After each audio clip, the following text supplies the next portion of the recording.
Selamat pagi, selamat datang di Legacy. Legacy merupakan sebuah komunitas orang-orang yang berjiwa muda, penuh semangat untuk belajar, bertumbuh dalam setiap aspek kehidupan. Visinya Legacy adalah mencetak 1000 pemimpin di tahun 2030. Misinya Legacy adalah membawa banyak orang untuk mempunyai hidup yang penuh. Pada kesempatan kali ini, kita akan sama-sama mendengarkan speaker yang luar biasa. Selamat belajar, selamat menghidupi, dan tetap semangat. Please welcome. Hari ini belum isi. Oke, hari ini kita mau dengerin satu sharing dari seseorang masih muda. Ya, kalau kebanyakan orang berpikir bahwa sukses itu tentang punya ini itu, tapi orang yang muda ini dia tahu bahwa sukses itu ada prosesnya. Dan dia tahu bahwa definisi sukses adalah menjadi lebih baik dari sebelumnya. Nah, kenapa kok bisa tahu, Kok Victor? Karena saya stalking IG-nya. Ya, hari-hari ini kalau pengen kenal orang, kita gampang ya, tinggal stalking IG-nya. Nah, tapi gue bersyukur lihat IG-nya, karena menurut gue kebayang vibe-nya anak muda yang luar biasa. Dan yang paling gue suka adalah satu postingan di mana dia bilang bahwa waktu itu dia mengomentari postingan yang lagi viral, yaitu 25 tahun udah punya apa aja. Nah, tapi dia nggak minder, dia kasih komentar bahwa, dan dia bilang dengan jujur bahwa 25 tahun gue belum sampai itu semua. Tapi hari ini gue bersyukur, gue boleh tetap lakukan sesuatu dan melakukan sesuatu itu dengan cara yang lebih baik. Dan sampai hari ini ada dia bersama dengan kita. Kenapa? Karena kita legacy pengen selalu dengerin sharing dari orang-orang terbaik. Jadi gue percaya hari ini kita boleh dengerin dari yang terbaik, yang boleh lewatin proses, dan yang tahu bahwa untuk menjadi maksimal itu adalah dengan cara satu hal aja, yaitu menjadi lebih baik dari sebelumnya. Tanpa berlama-lama, kita sambut, ada Sunday Punch-nya, buat Pandu.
Oke, kita sambut langsung bareng-bareng teman-teman ya. Kita lihat ini udah keren banget. Pandu Pamungkas, kita kasih applause buat teman-teman. Welcome, Pandu. Welcome, Pandu. Mantap. Thank you teman-teman Legacy. Aduh, sorry loh ngerepotin jadinya. Thank you banget, Pandu.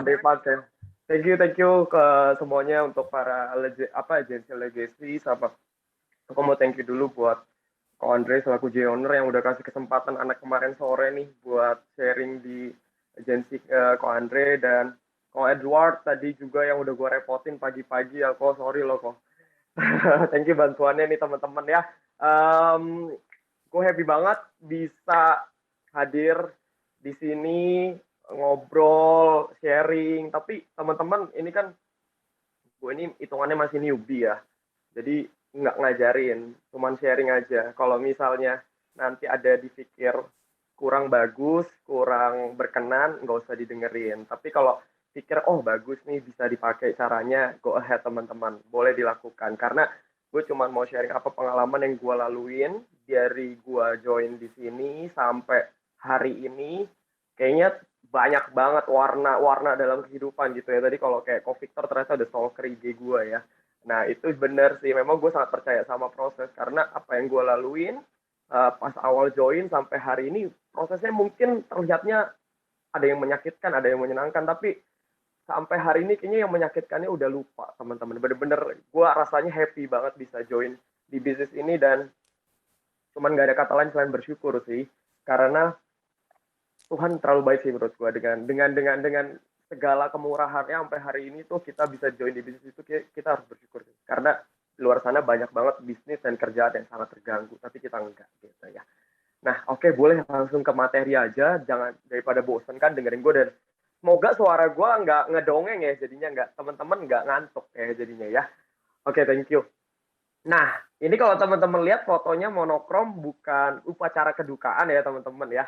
Fotonya memang gue ambil waktu gue masih TK nih. Gue lihat nih fotonya lucu juga. Tapi kalau sekarang bilang udah nggak lucu lagi ya, udah gede. Jadinya tidak lucu kayak dulu waktu kecil. Makanya gue put di sini biar orang pertama kali lihatnya bisa happy ya. Nah, nama gue Pandu Pamungkas. Nama lengkapnya sih Pandu Pamungkas Putra. D-nya itu Dewa teman-teman ya. Bokap gue kasih nama panjang banget. Jadi orangnya jadinya kecil, nggak bisa tinggi ya teman-teman. Dan ini IG gue, kalau ada yang mau follow boleh banget, kita bisa bertemu lewat Instagram. Dan dari namanya, mungkin teman-teman ada yang kepikiran ya, jangan-jangan nih saudaranya Bambang Pamungkas, atau stand up comedy G Pamungkas, atau yang lagi hit banget itu Pamungkas to the Bone ya, bukan ya. Gue cuman rakyat biasa ya, manusia biasa yang kebetulan nama belakangnya sama nih ya.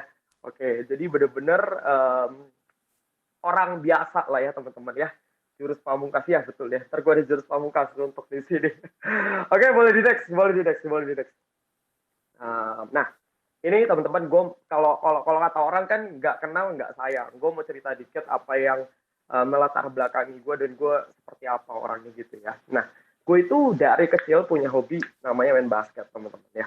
Kenapa? Alasannya itu nggak ribet sih, bukan karena buat apa, cuman buat tinggi badan teman-teman. Karena gue sadar bokap nyokap gak terlalu tinggi, gue mau tinggi, caranya gimana, waktu gue tadi cuma buat main basket ya. Tapi alhasil memang Tuhan punya kehendak lain ya, saya dikasih tinggi badannya yang imut-imut lah ya teman-teman, tidak terlalu tinggi. Karena itu terlihat dari foto kalau saya bareng sama teman-teman saya selalu Pandu yang paling kecil, dan it's okay. Katanya boleh tinggi badannya kecil tapi rezekinya bisa ngalahin yang lebih tinggi daripada dia. Amin ya teman-teman ya.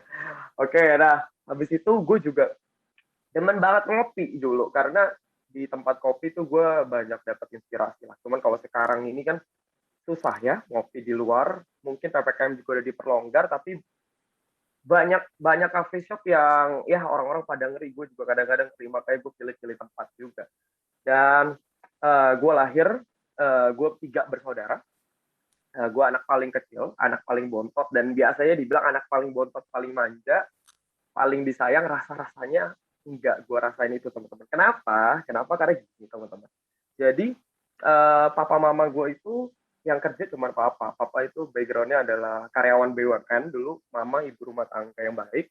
Dan gue cukup bangga dengan orang tua gue. Kenapa? Karena dengan papa yang kerja sendirian, 3 anaknya bisa kuliah. Cuman kakak gue bisa sampai S2, yang tengahnya juga bisa dibiayain sampai merit, enak banget. Tapi apesnya dia anak paling bontot nih teman-teman ya. Apesnya gimana? Nah gue kan dulu kuliah di Atma Jaya. Di Atma Jaya gue ambil jurusannya akuntansi. Dan gue ambil jalur investasi lebih teman-teman. Maksudnya apa, Du? Nah kalau jalur normal itu yang cepet 3,5 tahun kan. Yang normal 4 tahun. Nah gue ambil 5 tahun teman-teman ya. Karena nggak lain nggak bukan karena gue males dan kurang pinter ya. Nah jadi makanya gue di Atma Jaya itu lulus 5 tahun. Karena telat 5 tahun, keburu bokap gue udah pensiun. Jadi pas bokap pensiun, gue sebagai anak lelakinya gue udah nggak mau minta duit, dan gue harus cari duit sendiri untuk bayarin kuliah gue. Dan itu udah gue pikir ya itu udah tanggung jawab gue sebagai anak lelaki, sampai kapan mau berpangku tangan sama orang tua ya kan. Dan kenapa gue pilih akuntansi dulu? Simple begini teman-teman. Jadi pas gue dulu sekolah dari SMP, gue udah diajarin namanya tata buku. Tata buku itu ilmu akuntansi lah, versi sederhananya pas SMP. Dan gue tidak mengalami kesulitan di sana. Makanya gue pikir, apa jangan-jangan gue dapat berkat menjadi accountant terkenal nanti di Indonesia. Gue pikir begitu, karena kenapa gue bisa sepede itu ya. Dulu teman-teman gue itu nilainya jelek semua, tata buku cuman gue doang yang bagus. Sampai gue buka jasa, gue bilang sini, gue kerjain PR lu, tapi lu bayar gue ya. Jadi gue udah sampai melakukan hal itu teman-teman.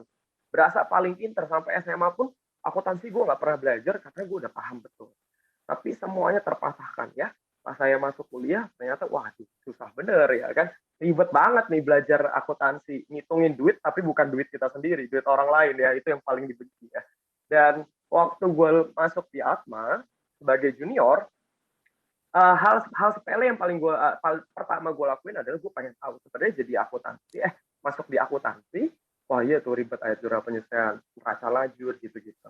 Nah, gue tanya senior gue, apa sih masa depan sebagai lulusan akuntansi Kak, paling bagus, ya kan? Kita juga sebagai agent mungkin masuk, habis itu lu tanya dong ke leader lu, gue di sini itu join business crew, kedepannya mau jadi apa sih, bener? Sama, gue pas masuk akuntansi, gue tanya sama senior gue, nanti lulus dari akuntansi paling bagus kerjanya jadi apa dan gajinya paling gede tuh apa? Gue tanya begitu, dia bilang, cuma ada satu namanya auditor. Oh auditor, auditor itu kerjanya apa? Gampang, cuman ngaudit laporan keuangan orang. Oh simple ya, oke keren. Boleh, gimana cara masuk auditor? Gue bilang gitu. Nah, ada beberapa syarat tuh. Pertama, IP lu harus bagus. Nah, sama nih akuntansi ya. Bener-bener ya, AKBI itu, saya AKBI juga 3 kali. Ya. AKBI, Inter 2, itu waduh, banyak banget gitu ya. Nah, dia ada syaratnya. Pertama apa? IP lu harus 3. Nah, sebenarnya gue ini semester 1 lumayan rajin teman-teman. IP gue 3,29. Tapi after itu, ya karena lebih demen waktu pacaran sama main basket, IP-nya turun. IP-nya turun, nggak pernah nyentuh 3 lagi. Sampai lulus 5 tahun pun IP udah nggak pernah nyentuh 3. Jadi syarat pertama udah kecoret tuh, karena dia bilang gini, IP lu harus 3. Karena untuk masuk apa? Masuk KAP Big Four. Bener, KAP Big Four. Jadi kalau teman-teman yang lulusan akuntansi atau pernah kuliah di akuntansi, pasti tahu lulusan Big Four. Big Four itu KAP-nya apa aja? Ada EY, ada PwC, ada KPMG, ada Deloitte. Karena apa? Satu, itu batu loncatan. Kedua, gajinya paling gede di KAP itu. Terus gue bilang, oke, nggak masalah. Karena semester 1 gue masih pinter kan waktu itu ya. Gue tanya, nggak masalah, IP gue 3. Apalagi syarat berikutnya? Syarat berikutnya, kalau auditor itu yang gede bukan gaji lu sebenarnya, tapi uang lemburan. Jadi lu harus lembur. Bilang nggak masalah. Lembur paling sampai jam berapa sih? Lembur kantor jam 9, jam 10. Jadi gini teman-teman, sebelum gue kuliah, dari SMA itu gue udah pernah kerja part-time. Kerja part-time di PRJ. Kalau teman-teman tahu PRJ, kita itu biasa buka kan dulu setahun sekali. Kalau sekarang karena ada COVID, nggak lagi dibuka nih teman-teman. Tapi pas gue SMA jedah mau ke kuliah, dan setiap liburan semester, gue itu selalu kerja PRJ. Tujuannya apa? Buat dapat uang jajan, buat dapat uang jajan pacaran dan lain. Gue nggak mau nyusahin orang. Jadi gue udah kerja dari dulu, tapi udah nggak takut pulang malam. Kenapa? Karena PRJ itu pulangnya bisa jam 11, jam 12, bahkan bisa nyampe rumah jam 1 pagi. Makanya kalau dibilang lembur jadi auditor, gue nggak takut. Gue bilang, lembur sampai jam berapa sih? Gue pernah sampai subuh loh. Dibilang lu jangan tenang dulu, lembur yang gue maksud itu bukan jam 9, jam 10. Ada yang masuk jam 8 pagi, pulangnya jam 8 pagi besokannya, teman. Dan itu terjadi. Gue punya nasabah auditor di salah satu Big Four, ya, di salah satu Big Four. Dia masuk jam 8 pagi, hilang ya materinya. Masuk jam 8 pagi, pulangnya jam 8 pagi besokannya, teman. Pulangnya jam 8 pagi besokannya, dan kecelakaan, ketiduran. Bahunya patah. Jadi dia telepon gue ketiduran di motor, bangun-bangun, gue udah di pinggir jalan, dipinggirin orang. Dan tangan gue nggak bisa gerak, bahunya patah. Karena ketiduran. Kerja jam 8 pagi, pulangnya jam 8 pagi besokan. Nah terus gue mikir, apakah di Jakarta nyari duit itu harus segitunya? Kayak, apakah harus pagi ketemu pagi gitu ya, buat dapetin duit gede? Tapi karena waktu itu masih berpikir, ya udahlah nggak apa-apa. Yang penting gajinya gede kan? Iya, gaji gede berapa sih? Bisa belasan sampai kepala 2. Buat anak fresh grad waktu itu gede banget buat gue, teman-teman. Gue nggak pernah megang jutaan waktu itu. Belasan aja tuh buat gue udah gede sekali. Apalagi bisa nyentuh kepala 2. Gue bilang, it's okay. Nah, syarat berikutnya bilang, ntar dulu, masih ada syarat lainnya. Apalagi? Syarat lainnya adalah, selain lu lembur, lu juga lemburannya itu bukan di weekday. Bisa aja di weekend, bahkan tanggal merah. Nah, itu yang paling berat buat gue, teman-teman. Kenapa? sebagai anak muda nih lagi-lagi ya teman-teman, sebagai anak muda dulu itu kita mau habisin waktu buat bermain ya, buat ya ini itu dan nggak lain nggak bukan dulu gue demennya pacaran ya, gue mau Sabtu Minggu ya pacaran terus gitu, nggak mau diganggu, dan itu hal paling berat buat gue untuk gue iya. Kenapa ya? Karena itu terlalu berharga. Masa muda gue terlalu berharga benar. Misi foya-foya dulu ya anak muda ya. Nah itu paling berat. Gue bilang, wah berat juga ya. Tapi nggak apa-apa lah gue pikir. Yang penting income gede. Yang penting income gede. Jadi gue pikir, oh ya udah gue ambil aja. Tapi ya teman-teman, Tuhan berkehendak lain lagi-lagi. Karena IP gue sudah dibuang. Jadi IP gue kan lulus 2,8 doang ya teman-teman. Itu gue yakin CV gue pas gue apply langsung masuk tong sampah ya teman-teman. Nggak akan diterima sama KP Big Four. Tapi gue nggak nyerah. Akhirnya gue apply, akhirnya dapat kerjaan. Karena apa? Karena koneksi orang dalam. Ya, koneksi. Saya punya teman SMP, dia HRD-nya adalah teman baik gue waktu gue di SMP. Dia broadcast, gue bilang, duh kalau teman lu ada nyari kerja kasih aja ke kantor gue. Ntar gue interview. Terus gue bilang, kenapa harus orang lain, kenapa nggak gue aja? Oh lu mau kerja di tempat gue? Ya udah sini kirim CV lu. Jadi gue akhirnya kerja di perusahaan IT karena the power of orang dalam. Jujur yang buat gue selama ini waktu itu gue apply nggak diterima kerja, tau nggak karena apa tuh? Gue paling benci sama psikotes. Psikotes kan ada tuh, kalau yang pernah ngerjain psikotes ada yang bar kecil terus ada radio pindah, ya kan? Hitung pindah. Nah gue tuh kesel banget. Jadi pas disuruh pindah, barnya itu gue hitung dulu sampai bawah, baru gue pindah.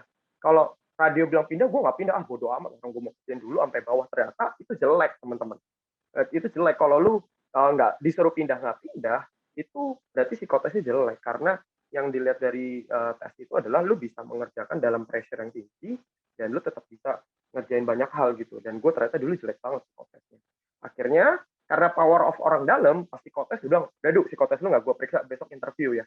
Langsung interview teman-teman. Dan pas interview memang gue punya kepedean, gue akan, gue pasti diterima kalau udah di interview. Akhirnya gue diterima, gue kerja di perusahaan IT, di distributor nama Synex Data. Dan awalnya gue happy kerja di sana. Karena gue lihat begini teman-teman.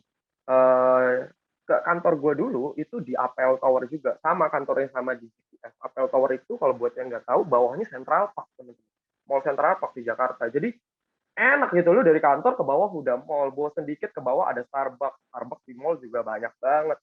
Gue sedikit mau ngemil tinggal ke mall gitu ya. Jadi happy banget gitu ya. Tapi ternyata hidup itu tidak semudah itu ya teman-teman. Ada aja warnanya. Boleh di next slide.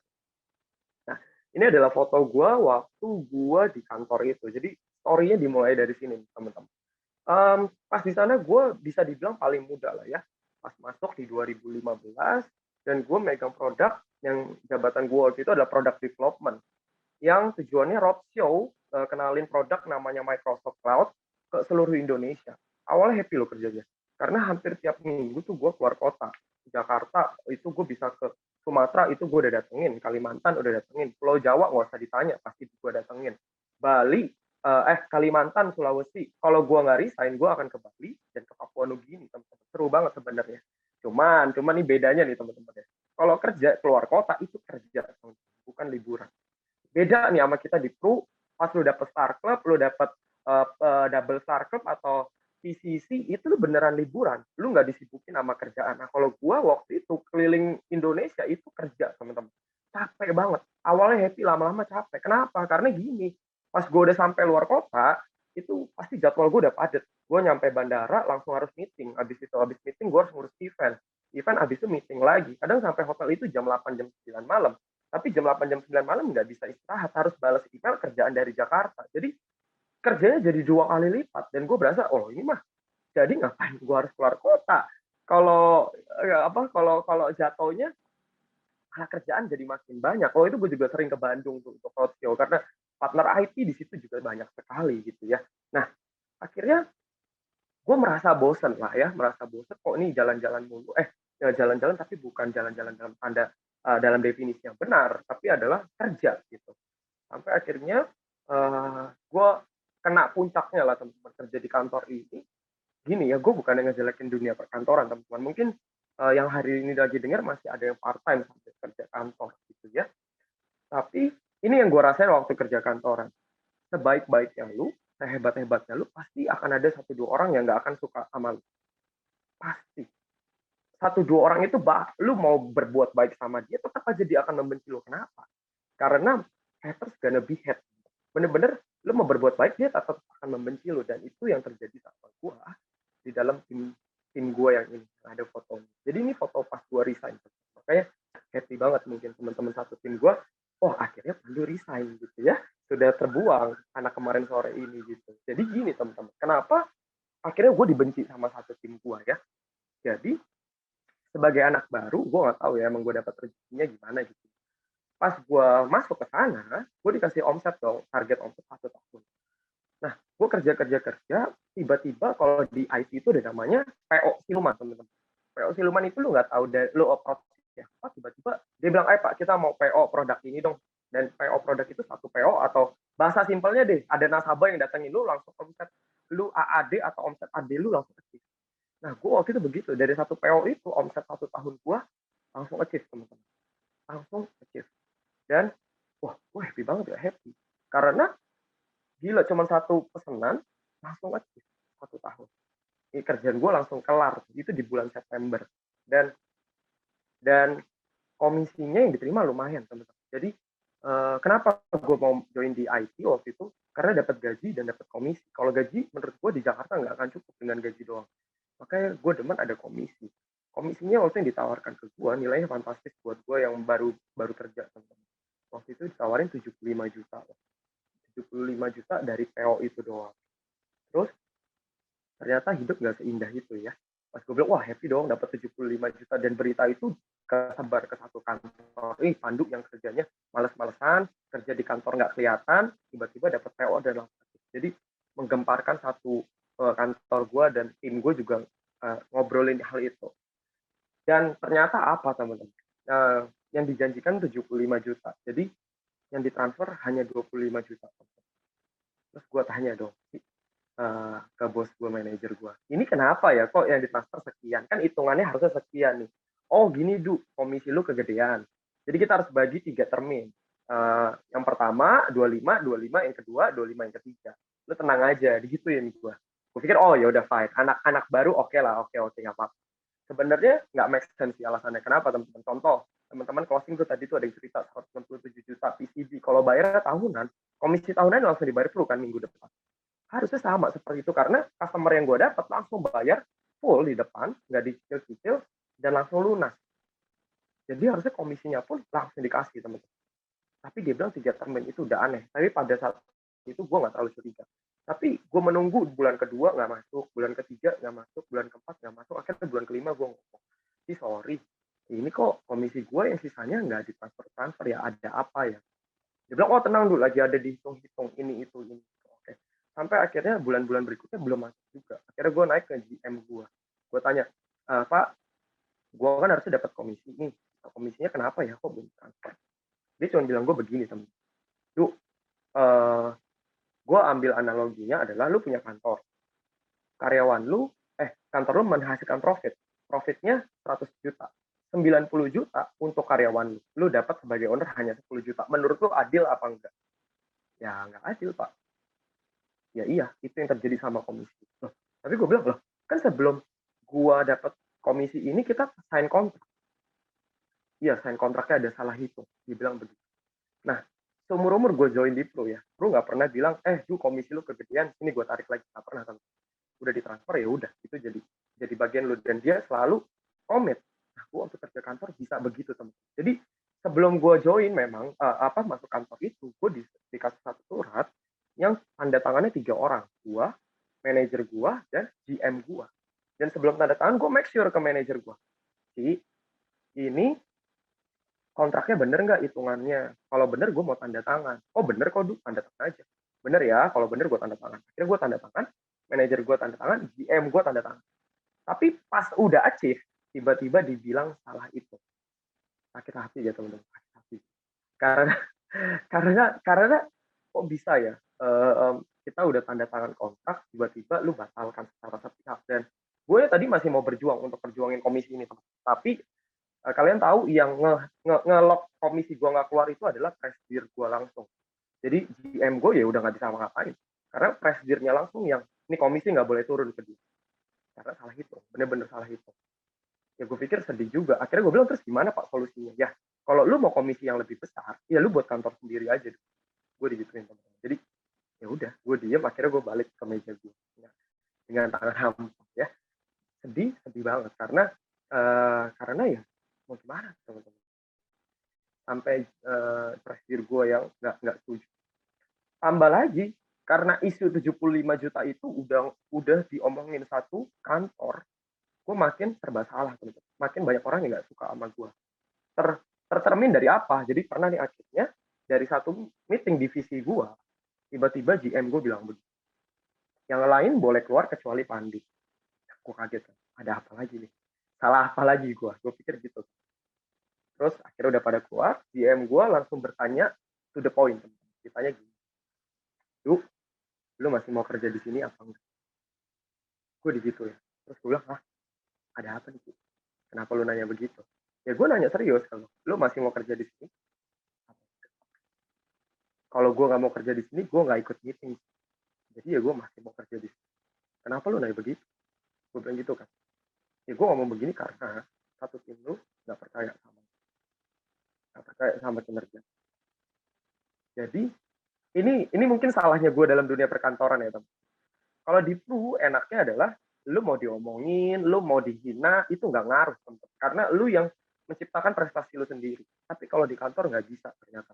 Gue itu dulu diomongin sama tim gue tahu itu. Tapi gue nggak pernah mau ngabisin waktu gue untuk ngejawabin komen-komen gak jelas itu. Karena menurut gue gini, buat apa ya itu orang ngomongin gue, terus gue klarifikasi, nggak ada profitnya juga buat gue. Benefitnya apa? Kayak gue buang-buang waktu dan tenaga gue. Karena yang ngomongin gue itu nggak berpengaruh dalam karir gue, tapi ternyata gue salah. Ternyata dia ngomong sampai ke GM gue dan akhirnya membuat GM gue tidak suka gue. Terus gue tanya gitu ke GM gue. Ci, kalau lu tanya begitu, gue tanya balik ke lu. Pernah nggak sih selama gue roadshow nih ke satu Indonesia, ada satu partner kita yang di luar kota yang protes soal kinerja gue yang nggak beres? Pernah nggak? Dia jawab, nggak ada. Oke, kalau nggak ada partner, kita cek yang lain lagi. Pernah nggak ada di luar kota satu end user, customer kita? Jadi kalau IT itu misalnya punya barang Microsoft, dia nggak bisa langsung jual ke end user, teman-teman, harus Microsoft, distributor itu gua, partner itu ada rekanan kita di luar kota itu baru ke end user. Jadi ada layernya banyak. Nah, gue tanya, pernah nggak ada end user yang protes deh, gue nggak ngerti penjelasannya atau gue nggak bagus kerja gue? Nggak ada. Atau gue tanya terakhir, prinsipal kita Microsoft yang punya barang, pernah nggak protes ke lu kalau kerja gue nggak bagus? Nggak pernah. Lu tahu jawabannya? Jadi yang ngomongin gue ini menurut gue nggak tahu kenapa. Karena gue sendiri nggak pernah kerja sama dia karena gue ngurusnya luar kota, yang ngomongin gue orang Jakarta. Gue pun bingung kenapa gue diomongin demikian. Makanya gue nggak ambil pusing karena ya gue pikir nggak ada gunanya gue ngeladenin mereka. Dan by the way, gue udah ada meeting unit sebelumnya. Jadi gue pernah meeting unit kecil dengan satu tim itu, gue challenge mereka. Ada nggak di antara kalian yang merasa kurang cocok sama kinerja gue atau kerja gue? Gue tanya begitu. Dia bilang, nggak ada, fine. Diam semua. Gue bilang begini, gue ini kan anak baru, dan gue bukan lulusan IT. So, ini dunia baru buat gue. Jadi gue masih banyak belajar. Justru gue butuh kalian untuk ngasih tahu gue kalau gue salah, dan ngasih info ke gue kalau gue kurang paham. Karena kalian itu senior gue. Tapi nggak ada yang jawab itu. Sampai akhirnya ada satu orang bilang, ya lu salah terlalu banyak. Gue tanya, oh banyak ya? Banyaknya itu di mana? Boleh nggak kasih gue satu contoh aja? Nggak bisa dikasih tahu. Jadi makanya waktu gue udah ambil kesimpulan, memang satu tim gue tidak suka gue pun nggak tahu karena apa. Tapi seingat gue, triggernya adalah yaitu. Jadi kalau di IT, itu masuknya memang tidak ada waktu, teman-teman. Lu bisa datang jam 10, jam 11, yang penting lu bisa meet sama customer lu atau partner lu dan omset lu aja. Gue itu mungkin suka telat datang ke kantor, jam 10 baru datang, pulangnya lebih dulu, habis meeting sama partner, mungkin itu yang membuat mereka tidak suka, tapi tiba-tiba dapat komisi yang besar, yang katanya besar, akhirnya dipangkas juga, teman-teman. Jadi gue udah kayak, udah jatuh ketimpa tangga gitu ya, komisinya dibilang besar, nggak ditransfer besar juga, jadinya diomongin juga sama satu. Akhirnya dari situ environment-nya menurut gue udah nggak sehat. Karena gue berpikir gini, sebagai cowok gue akan idealis, teman-teman. Gue berpikir oh karir gue udah begini nih, GM gue udah gak suka gue, manajer gue kurang demen gue, satu tim gue benci gue, bakal jadi apa gue di kantor. Jadi gue pikir gue cuman berandai-andai ya, 5 tahun ke depan itu kayaknya gue nggak akan kemana-mana, di sini-sini aja. So nggak bisa nih, gue harus ambil keputusan dan gue harus cabut. Tapi waktu itu gue belum dapat jawaban, sampai akhirnya boleh di next gue ketemu Prudential. Nah ini awalnya gimana, jadi yang membuat gue bisa full, jadi begini teman-teman. Di 2017 gue itu di GPS waktu ada namanya Pro AAD Camp. Kita ke puncak 4 hari buat ngomongin tentang naik AAD gimana. Dan waktu itu ini jangan ditiru ya teman-teman. Jadi gue melakukan ya demi gue ikut Pro AAD Camp ini, gue beli surat dokter bilang gue sakit diare. Tujuannya apa? Biar gue bisa cabut dari kantor 4 hari. Karena kalau gue bilang cuti, gue akan diomongin lagi. Jadi gue harus membuat itu jadi smooth. Gue beli surat dokter teman-teman. Bener-bener gue tulis gue diare. Dan itu ada cap rumah sakitnya. Keren banget ya orang Indonesia ya, bisa sampai kayak begitu. Gue beli, gue kasih ke kantor, dan gue harus izin 4 hari. Padahal gue nggak sakit, gue ke puncak untuk dengerin Pro AD Camp itu. Dan gue bersyukur banget karena gue ambil keputusan itu. Karena di Pro AD Camp itu, gue masih ada Ko Gencar bilang ke gue, lu itu nggak bisa mendayung di 2 perahu. Lu nggak bisa mendayung di 2 perahu. Yang ada perahu lu nggak nyampe tujuan, lu nya tenggelam. Lu harus pilih salah satu perahu mana yang lu yakin bisa bawa sampai ke tujuan, dan lu harus ambil keputusan. Nah, kata-kata itu terngiang-ngiang di kepala gue sampai gue ke Jakarta. Gila, waduh ini sih bener sih ya, harus ambil keputusan. Awalnya gue ragu nggak temen, ragu karena for your info teman-teman, pas gue cabut dari kantor itu gue bawa cicilan, jadi gue minus lah istilahnya, minus. Dan gue berpikir gini, tahu nggak kenapa gue mau kerja dan kenapa gue join? Nggak lain nggak bukan waktu gue cuma nyenengin pacar gue loh, bukan nyenengin siapa-siapa. Karena gue pikir wah gitu gue punya flexible time, punya duit, gue bisa pacaran mulu. Salah besar teman-teman. Jadi gue mau ingetin nih ke teman-teman yang kalau punya motivasinya salah, segera sadar teman-teman ya, segera sadar, itu nggak beres. Gue alasannya begitu gak jadi apa-apa teman-teman, bener-bener kacau. Ntar gue cerita kenapa motivasi itu penting dan harus benar ya. Akhirnya gue resign dari kantor, gue bawa cicilan, dan berat banget buat gue karena takutnya nggak cukup nih, takutnya amit-amit mobil gue disita sama debt collector lagi, malu juga kan. Nah, gue takut. Cuman gue ambil firman Tuhan adalah begini, kalau gue kan Kristiani, ada di cerita tentang bangsa Israel keluar dari tanah Mesir, dan dia itu diputar-putar di gurun puluhan tahun lamanya, tapi nggak pernah sekalipun bangsa Israel kelaparan dan mati kepanasan karena Tuhan jaga dia. Caranya gimana Tuhan jaga? Pas dia kelaparan dikirim burung puyuh untuk kasih makanan ya. Habis itu pas mereka kepanasan dikirim tiang awan untuk bikin adem. Pas mereka kedinginan, jadi kalau di gurun itu kan malam dingin banget teman-teman, dikasih tiang api untuk menghangatkan. Nah berkaca dari firman itu, gue mikir, oh bangsa Israel aja yang diputer-puter di tanah, di padang gurun pasir puluhan tahun lamanya hidup semua. Apalagi gue, umatnya yang percaya dia. Masa iya gue gak survive ketika gue resign? Akhirnya gue resign. Tapi yang paling berat adalah pas gue pertama kali resign, gue ngomong ke orang tua gue. Jadi pas gue resign, gue ngobrol sama bokap nyokap gue, dan ternyata gue baru tahu setelah itu motivasi utama gue adalah orang tua gue. Jadi makanya teman-teman harus sadar, jangan sampai salah motivasi kayak gue dulu yang bilangnya hanya untuk pacar, akhirnya gue putus, bucin, sedih teman-teman, hancur karir gue ketika putus. Nah ternyata gue sadar motivasi paling penting itu lu harus gali, dan gue baru tahu motivasi terpenting gue adalah orang tua gue. Jadi pas resign itu yang paling berat buat gue adalah ngomong ke bokap nyokap gue. Gue bilang gini, Pak, Mas, Pandu resign ya dari kantor. Kaget mereka. Bilang, kenapa? Ada apa kok tiba-tiba resign? Emang kenapa kantor swasta kurang enak? Udah sini papa cariin kenalan papa di BUMN, kamu siapin CV, kita masukin aja ke BUMN. Enggak, bukan karena itu, bukan. Itu kenapa kok tiba-tiba resign? Pusing atau ada apa, cerita aja gitu. Enggak, emang aku lagi mau serius stop dulu. Habis itu loh, kan bisa dulu kalau sambil kerja juga dapat income-nya lebih gitu ya. Buat orang-orang yang masih part-time pasti mikirnya begitu. Kerja kantor dapat gaji, di peruntar ada nasabah dapat komisi gitu kan, mikirnya begitu. Tapi gue bilang ke bokap nyokap nggak bisa gue dayung di dua perahu. Gue harus full time di sini. Kalau gue setengah-setengah, hasilnya juga akan setengah-setengah. Jadi gue harus pilih salah satu, dan yang gue pilih itu. Nah, bokap nyokap gue seneng nggak suka.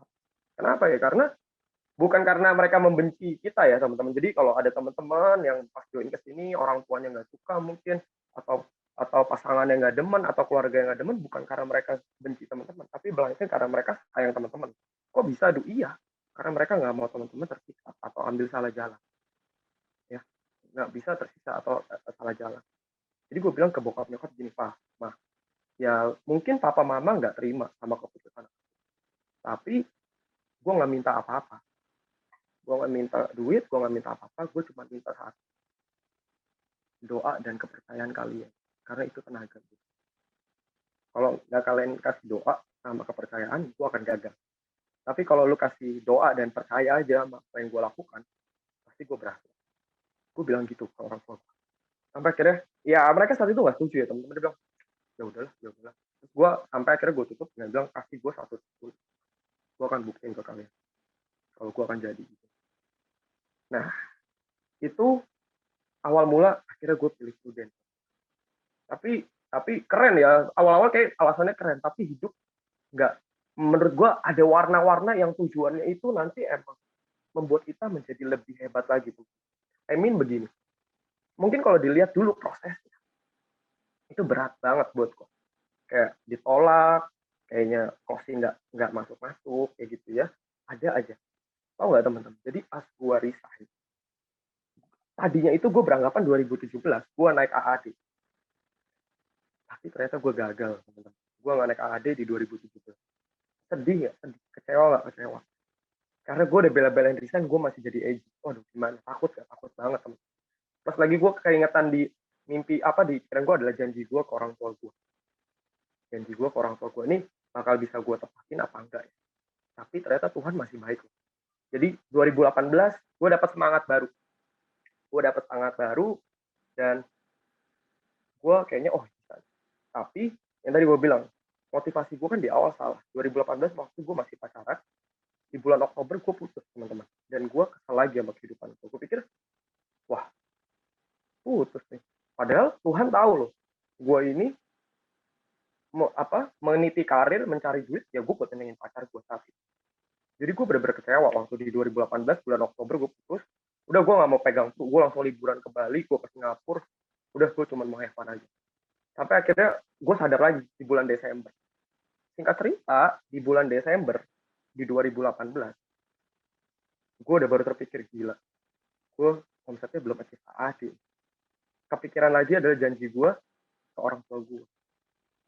1 tahun, gue harus buktiin ke orang tua gue kalau gue harus berhasil. Kalau gue gagal, soalnya gue bilang gini teman-teman, kalau gue gagal, gue akan kerja kantoran dimanapun disuruh kantornya, gue masuk. Tapi kasih gue waktu 1 tahun. Akhirnya 30 Desember, teman-teman tau gak? Omset gue kurang 40 juta untuk naik AAD. Sedih nggak? Sedih. Karena chat leader gue nih, di pagi hari dia bilang gini, Pandu gimana? Tanggal 30 nih udah confirm dong gitu ya. Kalau leader-leader di sini pasti gitu kan ya, kasih semangat ke agent-agentnya. Nah, gue nggak balas teman-teman chatnya. Kenapa? Gimana mau confirm? Gue buat 3 janji di 30 Desember. 3-3 batal. Yang pertama, nggak closing. Yang kedua, dibatal. Yang ketiga, dibatal. Sedih ya? Makanya nih teman-teman jangan ngulangin kesalahan yang gue alamin ya. Jangan pernah kejar target di last minute. Itu rasanya nggak enak banget. Gue saat itu 30 Desember gue nggak mau megang HP. Gue pengen taruh aja. Karena menurut gue udah kalah. Tapi balik lagi. Tuhan itu selalu kasih apa yang lu butuh. Dan waktunya selalu tepat. Nggak pernah salah. Mujizat itu terjadi di 30 Desember. 30 Desember, tiba-tiba ada satu nasabah gue yang batalin janji. Dia bilang, yuk sekalian dinner, kita ketemu. Akhirnya kita ketemu dan closing 40 juta FPI. Gila, gue gemeter banget waktu itu. Gue langsung bilang leader gue, oh closing, pas nih 40 juta, submit tuh, iya, pokok follow up ya, iya. Oke, kira begitu. Akhirnya, promote teman-teman jadi AAD di 2018. Tapi rasanya enak gak? Gak enak banget. Makanya ini mumpung masih Agustus nih teman-teman ya. masih Agustus, bukan udah bulan Agustus, tapi masih Agustus. Jadi masih ada September, masih ada Oktober, masih ada November, masih ada Desember. Jadi waktunya sangat cukup buat teman-teman yang masih separuh jalan atau seperempat jalan, nggak usah khawatir. Masih sangat cukup karena gue cuma butuh satu waktu untuk kayak begitu. Mujizat Tuhan nggak pernah terlambat buat teman-teman yang mau berusaha. Tapi kalau teman-teman hari ini udah nyerah, ya udah kelar, ya udah kelar. Tapi kalau teman-teman mau ambil keputusan hari ini, ayo gue maju di ujung jalan pasti akan ada jawaban yang bagus buat something big will happen. Nah, akhirnya gue jadi AAD di 2018. Habis itu kan promosi ya kan, Januari 2019 ke JXPO ya kan, wah foto-foto gitu ya. Nah, ini yang terjadi. Ini turning point terbesar lagi dalam karir. Boleh di next, boleh next. Slide-nya. Nah, ini adalah turning point terbesar gue di 2019. Kenapa? Karena lagi-lagi alasannya ini alasan anak muda banget ya. Mungkin teman-teman di sini pada bete gitu, ini alasannya Pandu kok bocil banget gitu. Nah, tapi ini yang terjadi dalam hidup gue loh. Jadi di 2019 di bulan Januari, gue tahu mantan gue akhirnya jadian lagi dong sama orang lain.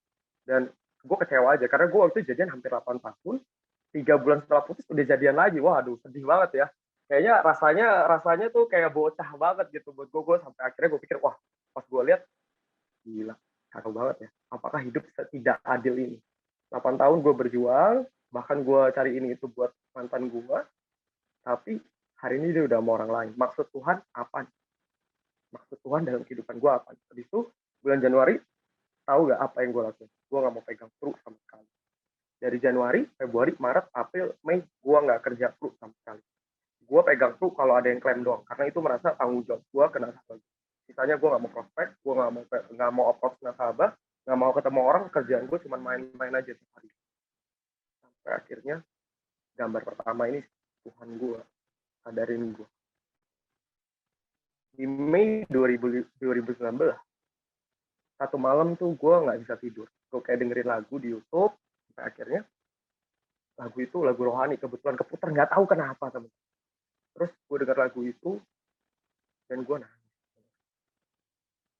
Kenapa? Karena ada suara yang nanya ke dalam hati gue.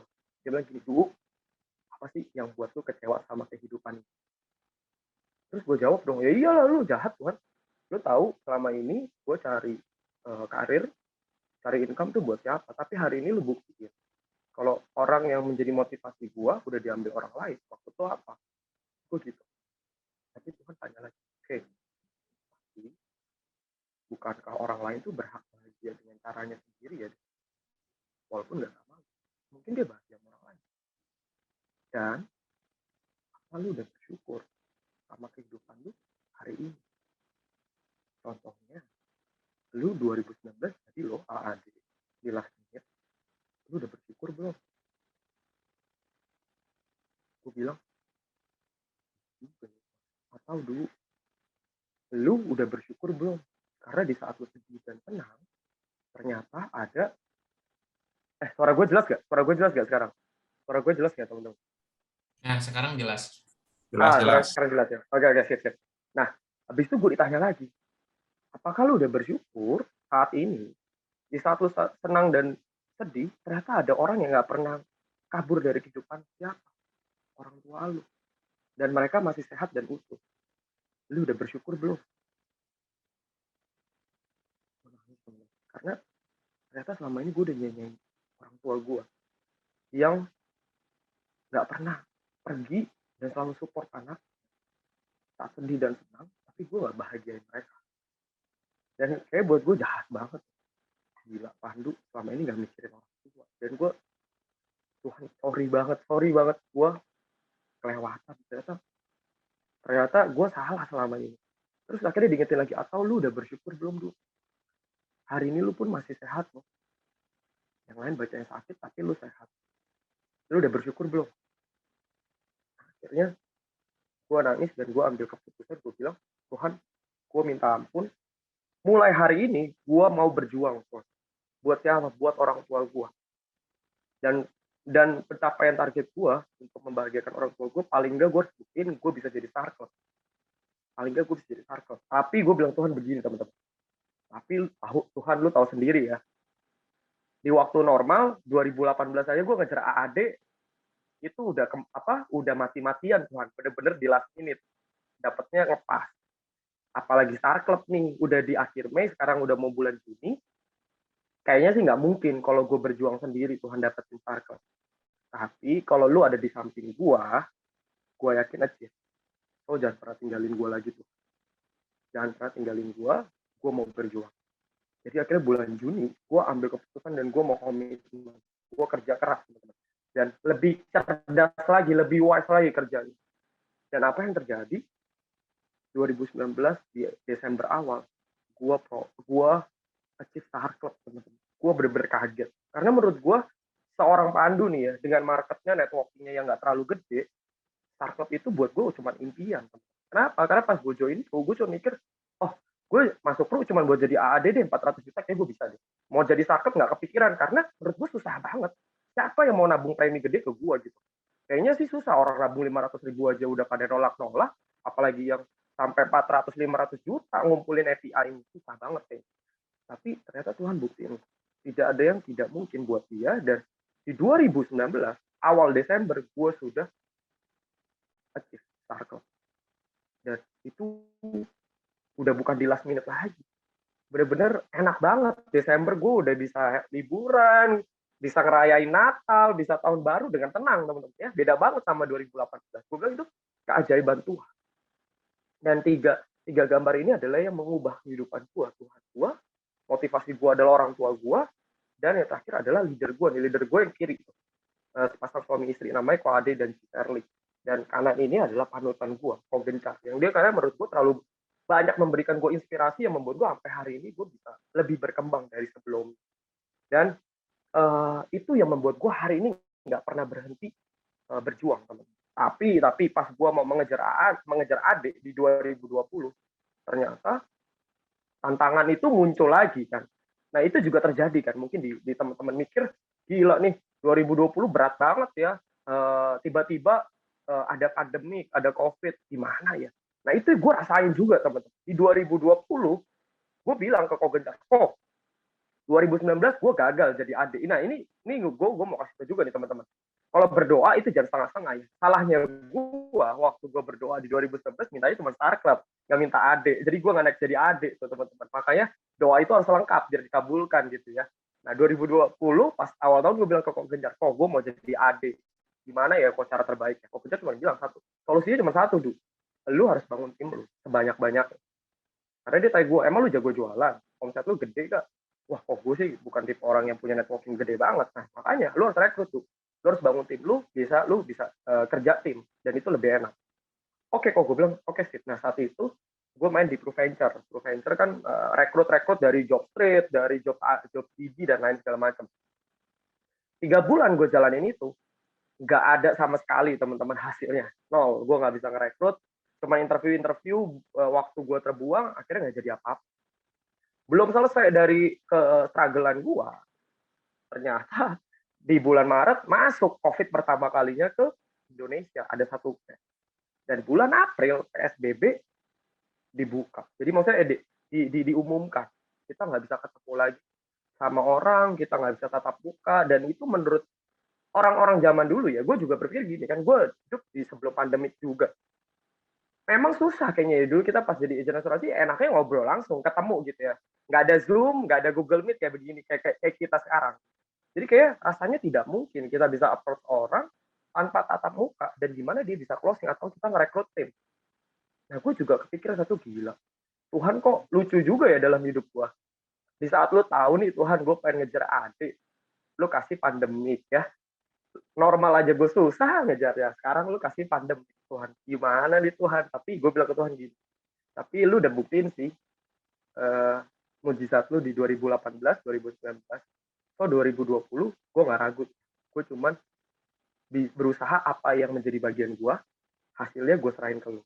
Tapi gue nggak akan pasrah sama keadaan ini, gue nggak akan pasrah. Kenapa teman-teman gue nggak pasrah? Karena impian gue terlalu berharga.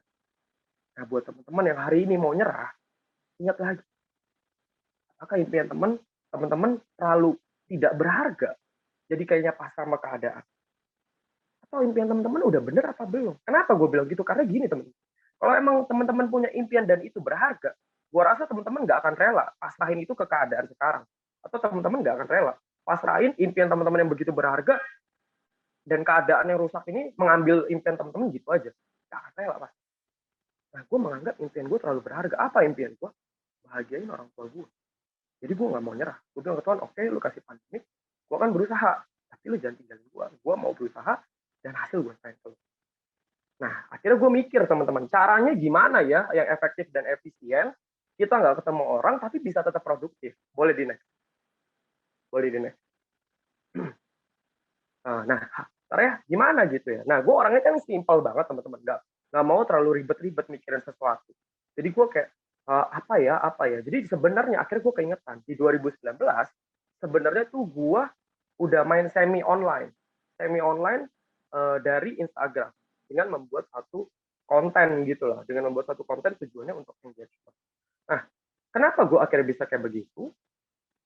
Gue berpikir karena waktu itu gue ngobrol sama teman gue, dan dia bilang gini, "Duh, apa bedanya lu sama agen asuransi lain?"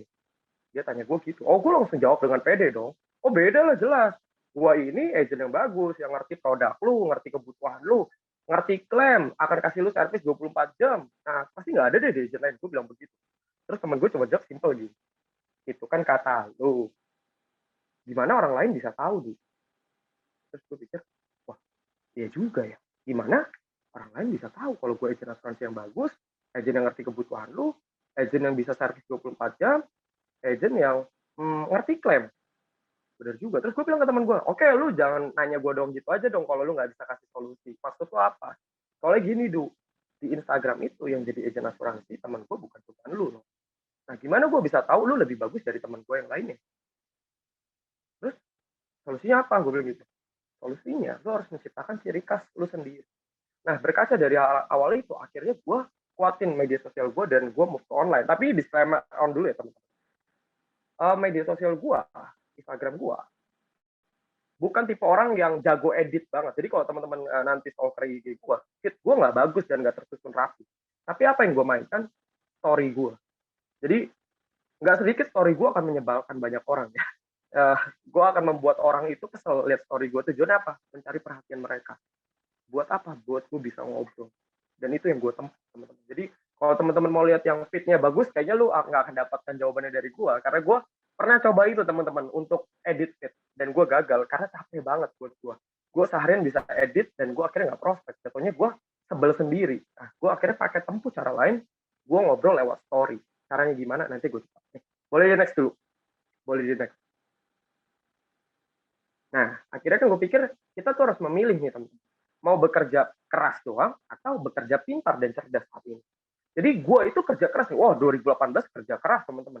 Sehari ketemu 5 orang. Bisa gue tuh dari daerah yang jauh ke daerah yang jauh lagi cuma buat temuin orang aja. Nah, saat ini menurut gue kita udah nggak bisa kerja keras. Tapi kita harus kerja cerdas. Karena lu mau kerja keras, orangnya belum tentu mau ditemuin, ya nggak? Orang yang mau ditemuin, lu nya mungkin ketakutan juga. Jadi ya serba salah kan. Makanya kita harus atur strategi yang baik, kerjanya lebih cerdas dengan lihat apa yang bisa kita lakukan, apa yang bisa kita kerjakan. Dan itu lu kerjain. Hasilnya gimana ya kerjain dulu aja. Hasil itu pasti hasil itu tidak akan terhianati sama proses yang lu udah lewatin bener-bener. Jadi gue percaya betul prosesnya yang lu udah lewatin dengan betul, dengan benar, dan lu nggak tipu-tipu itu proses, gue yakin hasilnya akan bagus loh buat lu. Sangat yakin. Boleh di next. Boleh di next. Nah, akhirnya gue putusin untuk move ke online teman-teman. Dan gue approach semua nasabah gue dan rekrutan gue lewat online. Caranya gimana? Boleh di next lagi. Caranya gimana? Boleh. Nah, pas gue start online, gue cuman bagi 3 step ini untuk gue approach nasabah dan rekrutan gue. Caranya gimana, Du? Jadi ada 3 hal. Pertama itu mainnya warm up, teman-teman. Warm up itu, lu itu cuman kayak menanyakan kabar. Lu menanyakan dia itu lagi sibuk apa. Contoh, kalau gue sekarang gini ya teman-teman. Kenapa gue warm up? Karena gue pernah nanya ke teman-teman gue yang masih muda. Gue tanya gini, bro, kalau ada 2 agent nih, kalau ada 2 agent, satu yang bilangnya kangen banget sama lu, pengen ketemu lu, pengen ngopi sama lu, tiba-tiba dia prospek lu, atau agent kedua yang izin sama lu mau prospek lu lebih respect sama agent yang mana? Dia bilang agent yang kedua dong. Oh, oke. Thank you inputannya. Jadi dari situ gue dapat satu info bahwa anak muda sekarang ini tuh sebenarnya udah aware sama asuransi. Tapi banyak orang tuh yang dia bilang terlalu bullshit, bilangnya kangen. Nah, jadi kalau dia ada anak muda ada 3 pikiran ya teman-teman. Kalau ada teman lama dia yang dulu nggak pernah ngobrol, tiba-tiba, wah ya bro, apa kabar? Gila, udah lama banget yang ngobrol sama lu, kangen nih sama gua nih, kangen gua nih sama lu, yuk ngopi bareng. Nah, mereka tuh cuma mikir 3 hal. 1, lu mau minjem duit. 2, lu MLF. Atau ketiga, lu asuransi. Jadi gak berhasil. Kalau gue pakai cara kayak begitu, gue pernah tempuh cara itu dan gak berhasil, tidak terlalu bagus. Dan akhirnya gue pakai cara lain yaitu gue warm up itu. Jadi warm up-nya biasanya gini teman-teman. Misalkan tadi kok Edward nih lagi ngopi di Starbucks, gue bilang kok kopi di Starbucks mana? Boleh kali ikut-ikut, gue juga demen ngopi gitu. Gue basa-basi ya begitu. Atau yang dulu waktu itu gue suka jalan adalah gue main sepeda. Gue komen teman gue yang main sepeda juga, weh lu main sepeda juga, main sepeda di mana? Mainlah bareng. Nah gue mendekatinya buat di warm up itu gue cuman buat bonding teman-teman. Gue nggak menjual apa-apa, tapi gue cuman kalau bahasa simpel adalah menyatukan tali silaturahmi lagi. Yang udah lama nggak pernah ngobrol, akhirnya jadi ngobrol lagi, ada bahan ngobrol. Nah, ketika warm up itu udah gue lakuin dan gue rasa bondingnya sudah dapet, gue akan masuk ke step berikutnya, yaitu open up. Open up itu gue akan mulai kasih tahu sesuatu yang mau gue offer. Contoh begini, misal tadi kok Edward udah bilang udah dapat nih bondingnya sama gue akan bilang, kok, by the way kan lu tahu gue di Prudent. Nah, di Prudent ini di masa pandemik ini lagi ada program yang bagus dan gue rasa pas loh buat lu punya profiling. Boleh nggak kalau kita discuss, kita ngobrol nih soal produkku. Kalau lu open kita lanjutin ngobrol. Tapi kalau lu nggak open nggak apa-apa kok, gue izin dulu, nggak mau ganggu waktu lu. Nah, karena bondingnya udah dapat, gue sangat yakin nih teman-teman. Buat orang yang sudah deket sama lu dan dia sudah menganggap lu teman lebih dari teman, bahkan saudara atau keluarga, ketika lu ngomong gitu, dia juga dia tidak akan menolak untuk sorry lah, enggak lah, nggak bisa kayak gitu, enggak. Paling enggak dia akan bilang, oh ya udah boleh bro, gitu. Dan di open up ini biasanya tuh kalau ada orang yang menolak gue berarti udah memfilter orang itu tidak akan closing. Dan itu lebih enak buat gue. Kenapa? Karena gini teman-teman, gue bandingin offline dan online ya. Dulu gue pas offline, gue harus muter-muter Jakarta untuk prospek dan akhirnya nggak closing. Capek nggak? Capek. Karena ongkos gue udah kebuang, tenaga gue udah kebuang, waktu gue kebuang, pikiran gue udah kebuang, akhirnya nggak closing. Nah, tapi kalau di online, gue cuma capek apa? Ngetik doang. Teman. Jadi itu gue kerjain bener-bener dari 2020 di bulan April sampai hari ini. Jadi gue ngetik doang, kalaupun ditolak, oh yaudah nggak dibales doang. Apa sih sakit hatinya nggak dibales? Udah, kalau nggak dibales ya udah berarti gue cuma beranggapan, oh gue berarti kurang dekat sama ini orang. Gue harus buat apa? Gue akan taruh dia di warm up lagi. Biar apa? Bondingnya makin kuat sampai ntar akhirnya gue open up lagi, dia mau. Gitu. Jadi dari open up ini yang mau akan gue tempatin lagi ke setup. Gue setup itu adalah step di mana gue mulai menentukan, meetingnya mau by apa bro, Zoom, Google Meet, atau video call, senyamannya lu aja, gue bisa semua. Jadi gue men-set itu memang membuat calon nasabah gue nyaman dan calon rekrutan gue nyaman. Jadi dari ketiga hal ini doang, itu yang gue lakuin sampai hari ini loh teman-teman, dan lumayan berhasil buat gue. Ntar gue ceritain ya buktinya apa. Jadi kalau gue ngomong nggak ada buktinya, mungkin teman-teman kurang percaya juga. Ntar gue ceritain apa buktinya gitu ya. Nah, boleh di next dulu. Boleh. Nah, sebelum lu masuk ke sana, sebenarnya ada juga hal yang lu perlu perhatiin. Ini tips sederhana dari Pandu ya teman-teman. Bukan dia ngajarin, gue yakin ada yang lebih jago main media sosial dibanding gue. Nah, tapi ini yang buat orang yang buat menurut gue kayak gue nih nggak jago edit, nggak jago cari-cari konten bagus. Nah, akhirnya gue ciptain ciri khas ini. Jadi di entertain itu gue buat adalah ciri khas gue. Jadi orang info nih teman-teman. Pandu itu dikenal sebagai Pandu yang jayus, Pandu yang nggak jelas postingannya, Pandu yang suka ngelucu tapi nggak lucu-lucu banget ya jayus. Habis itu Pandu yang dulu bucin sama mantan pacarnya. Akhirnya gue waktu buat konten namanya kesalahan para bucin, atau ada konten namanya Rabucin. Kalau lihat di Instagram gue, ratapan budak cinta, dan itu selalu munculnya di hari Rabu. Dan itu tujuannya nggak lain nggak bukan gue buat dapat engagement aja sama orang. Nggak gue bahas asuransi sama sekali. Karena gue selalu berpikir gini, untuk mengclosingin orang nggak selalu loh kita membuat bonding dengan produk asuransi. Sesekali gue akan cerita soal klaim, tapi nggak terlalu sering. Tapi gue tujuannya adalah gue lihat followers gue entertain diri gue kasih tau ciri khas gue, dan ketika orang tahu ciri khas gue, dia akan ngobrol sama gue lebih dalam lagi. Ketika udah lebih dalam, baru gue kasih tahu tujuan gue. Iya nih, berat nih kontennya, bucin juga ikutan. udah gak kuat gue buat bucin ya, karena capek juga teman-teman. Oke, nextnya adalah di educate. Nah, di educate ini lu bisa ambil konten yang bisa mengedukasi. Contoh nih, yang lagi viral nih teman-teman. Kayak kemarin apa ikoy-ikoyan ya. Nah, lu bisa aja buat ikoy-ikoyan ala lu sendiri gitu ya. Misalkan, yuk ikut ikoy-ikoyan, ntar lu dapet OVO misalkan atau apa. Itu terserah, yang penting ada sesuatu yang viral dan itu bisa menarik engagement lu sama orang. Nah, Cristiano Ronaldo yang baru pindah tuh, bisa itu lu jadiin satu topik yang tujuannya apa? At the end adalah mendapatkan engagement lagi, mendapatkan obrolan baru lagi, mendapatkan connect lagi teman-teman. Karena gini, enaknya main Instagram, ketika lu posting story dan ternyata ada orang yang kepo sama kehidupan lu, Instagram akan bantuin lu loh. Maksudnya apa? Aduh, contoh gini nih. Misalkan tadi tuh ada Bro Andre, misalnya Bro Andre kepo sama kehidupannya Pandu, dia unstalker kan. Si Pandu ini kerjanya jalan-jalan mulu. Nah, for info nih teman-teman. Jadi pas kemarin di bulan Juli ke Agustus, gue itu cabut ke Bali teman-teman, 1 bulan WFB dari sana. Tujuannya apa? Karena gue pengen dapat inspirasi dan gue pengen refreshing otak juga, dan dari sana gue pengen nge-konten. Tujuannya buat dapetin omset lagi dan dapetin kesulitan lagi. Dengan apa gue posting gue di Bali, kok nanti akan ada orang yang kepo gini, kok saya Pandu PSBB gini ke Bali, orang-orang lagi nahan duit kok dia malah liburan ke Bali, si Pandu ini kerja apa sih? Nah akhirnya kan dia buka profile gue, oh Pandu agent asuransi, oh gitu, pantas waktunya fleksibel, pantas mungkin income-nya gede juga ya, makanya dia bisa ke Bali. Nah dari orang yang kepo itu, Instagram bantuin lu teman-teman. Instagram akan buat story lu muncul di orang yang kepo itu, karena dia buka profile lu. Nah dengan begitu, lama-kelamaan orang yang kepo sama kehidupan lu akan ngeliatnya Pandu lagi, Pandu lagi, Pandu lagi. Nah, dan itu gue perhatiin. Jadi setiap gue nge-story, gue lihat siapa yang viewers sama gue. Gue lihat cek sekali, oh dia nih. Besok nantinya story lagi, dia lagi muncul. Ini orang kepo banget nih sama hidup gue. Gue coba lihat profile dia kayak gimana. Nah, profil dia di mana, gue akan fact finding. Dia dia udah berkeluarga apa belum, punya anak apa belum, kerjanya kayak gimana, usahanya kayak gimana, dan di situ gue posting orang.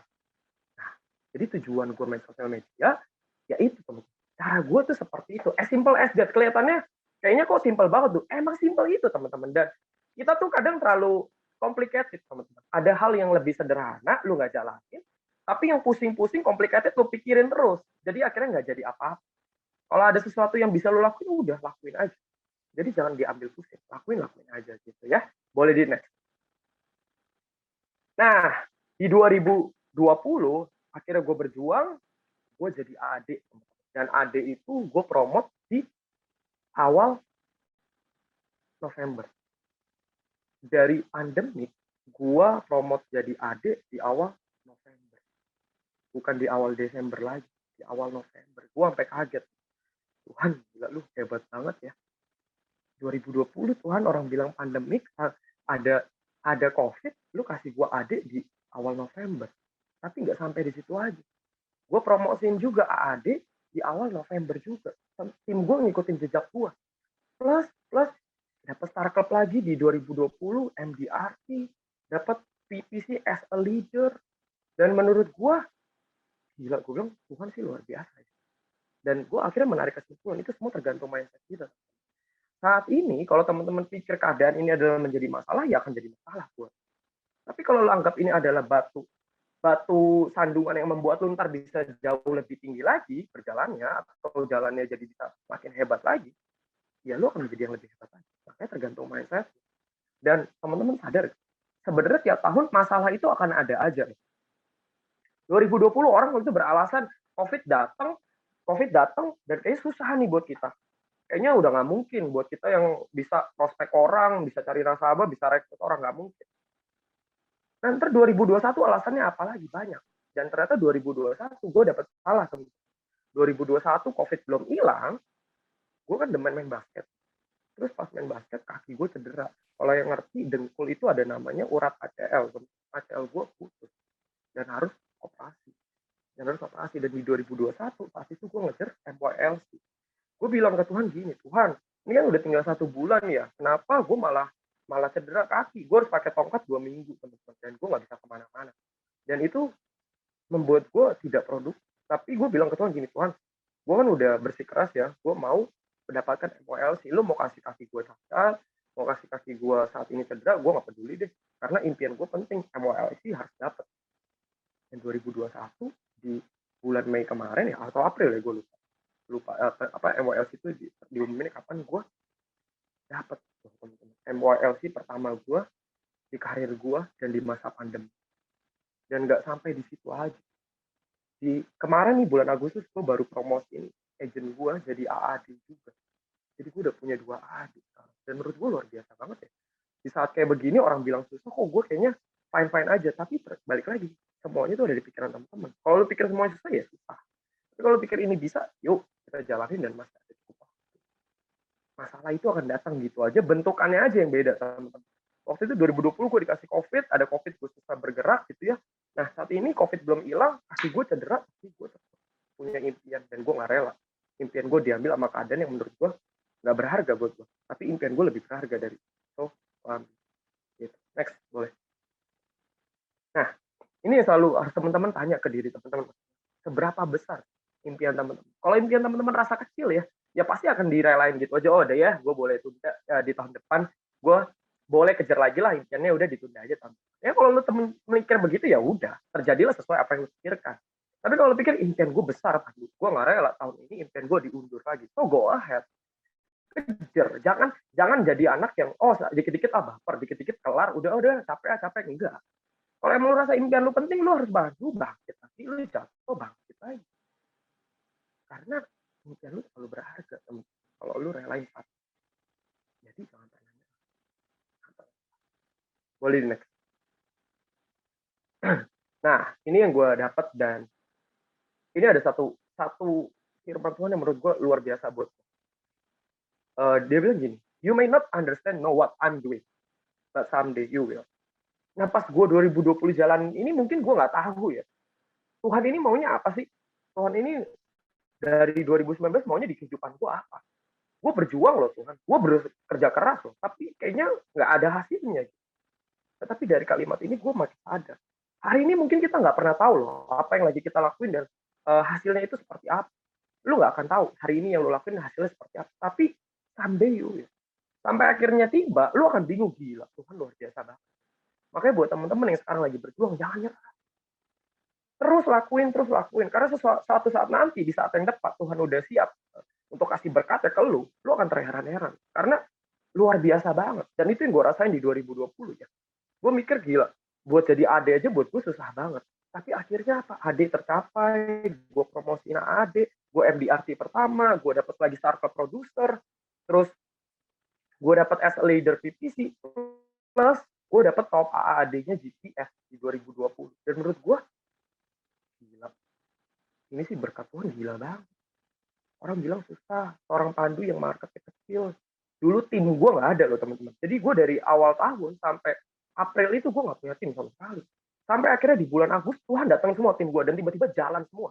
Gila gue sampai mikir, kok bisa ya kayak begini. Sampai hari ini pun semua udah berjalan sesuai rencana. Dan AD gue bentar lagi udah mau promote juga jadi AD. So, nggak pernah ada habisnya berkat Tuhan. Nah, kita mikir, persepsi kitanya aja yang mikir, ini saat ini keadaan yang menghancurkan lu atau membuat lu menjadi lebih baik lagi. Persepsi lu aja. Gitu. Boleh di next? Nah, ini. Ada yang tahu nggak kenapa hidup itu seperti sepiring tempe? Kalau ada yang tahu boleh nih sambil ngetes daripada ngantuk. Kalau yang tahu jawabannya boleh diketik. Kenapa hidup itu seperti sepiring tempe? Wah, dibahas enak sih. Jadi lapar nih ya, bentar lagi udah mau makan. Tempe enak. Gak ada yang tahu deh teman-teman. Sebenarnya simpelnya. Ini yang membuat gue orang bilang gue tuh jahat. Hidup itu seperti sepiring tempe. Nah, tuh tahu Tuhan. Karena nggak ada yang tahu teman-teman ya. Lumayan jayus ya. Tidak lucu, tapi nggak apa-apa. Karena saya pede teman-teman. Hidup itu seperti sepiring tempe. Karena menurut gue ya emang nggak ada yang tahu. Lu besok itu jadi apa, lu nggak ada yang tahu. lu 1 jam ke depan akan ada terjadi sesuatu buat lu, nggak ada yang tahu. Tempe semua betulnya. Tidak ada yang tahu ya. Jadi jalanin aja, berjuang aja. Saat ini lu berjuang mati-matian buat impian. Karena nggak ada yang tahu ke depannya bakal kejadian seperti apa. Oke, boleh di next. Dan ini gue udah di akhir slide gue. Gue akan bilang ke lu teman-teman adalah something big will happen. Kalau jelas ini adalah batu permata. Yang jelek banget kayaknya kok kayak kusam, tidak ada value-nya. Ya, ada berlian yang benar-benar waduh jelek sekali. Tapi ketika udah diasah, dipahat, di servis sedemikian rupa, dia menjadi batu berlian yang harganya mahal sekali loh, teman. Yang orang itu bakal beli dengan harga ratusan bahkan sampai miliaran rupiah dan rela ngeluarin duit itu banyak. Padahal kalau lihat batu kasar itu jelek banget. Lu disuruh beli 10.000 juga lu pasti akan mikir-mikir. Tapi pada saat udah diasah akan jadi harga ratusan bahkan miliaran rupiah. Nah itu sama kayak kita teman-teman. Saat ini mungkin lu diremehin orang, saat ini lu nggak tahu lu bakal mendapatkan apa. Saat ini lu mungkin tidak ada value-nya di mata orang. It's okay. Sampai saatnya tiba, prosesnya sudah mengasah lu lebih hebat lagi. Lu akan punya value tinggi di mata orang-orang yang tadi nggak. So jangan pernah nyerah. Go ahead sampai akhirnya tiba something big will happen.